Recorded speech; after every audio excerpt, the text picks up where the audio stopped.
His name, River Radamus, almost conjures up images of summer. His game is most certainly meant for winter.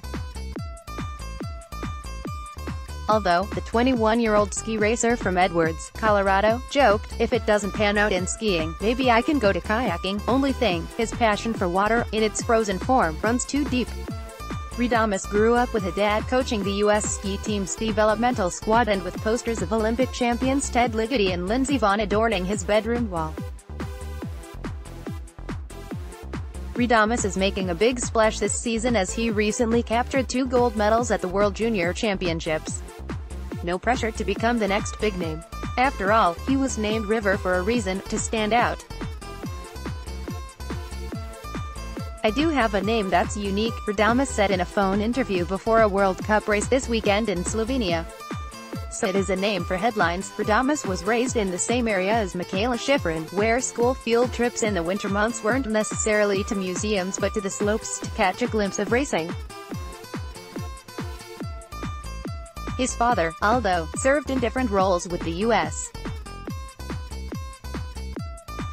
ski team, and a young River Radamus was actually at the 2002 World Junior Championships in Italy when Steven Nyman captured a slalom crown.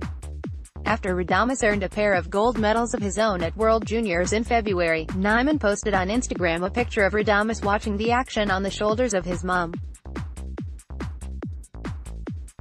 Nyman's post read, "17 years later, he won, twice, only 4 at the time." Radamus doesn't remember much from that day, but he does recall a feeling that definitely inspired me to pursue ski racing in a very real way to where I am today, Radamus said.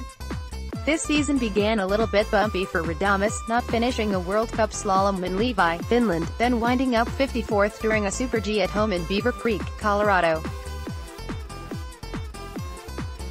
But it began to change when he scored his first World Cup points in Alta Badia, Italy, when he took 24th in a giant slalom.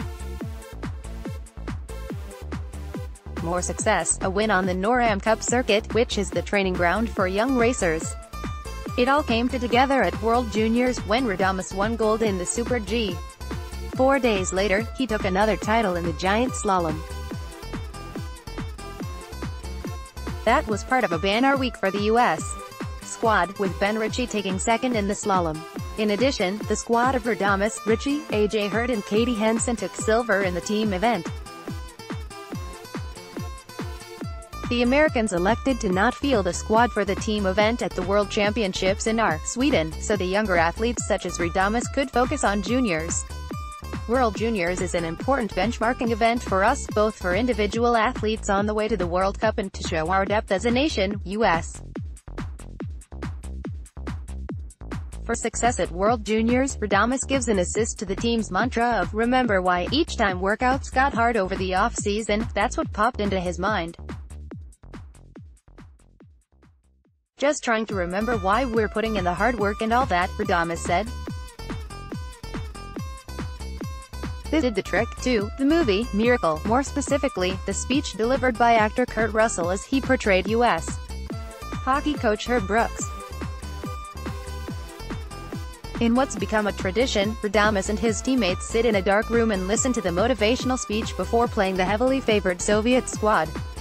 "We look at ourselves as underdogs, and I think that that's sort of the energy we had all through the World Juniors," Radamus said. With Vonn's retirement following that of Bode Miller and Julia Mancuso in recent years, and with Ligety and Nyman nearing the end of their careers, the U.S. team is searching for new talent to step in, someone to join the likes of Schifrin, who recently clinched her 3rd straight overall World Cup title. "Those are definitely some really big shoes to fill," Radamus said. "I looked up to Ted, Bode, Steve, Darren, Rolfs, and all of them. They made winning seem real and possible. It gave you the belief of, if those Americans can do it, why can't I?" His plan for the rest of the season is to race in Slovenia this weekend, followed by World Cup finals in Andorra. Then, home for the U.S. Alpine Championships. After that, it's off to Nicaragua with his family for some surfing. Only fitting after making big waves on the slopes.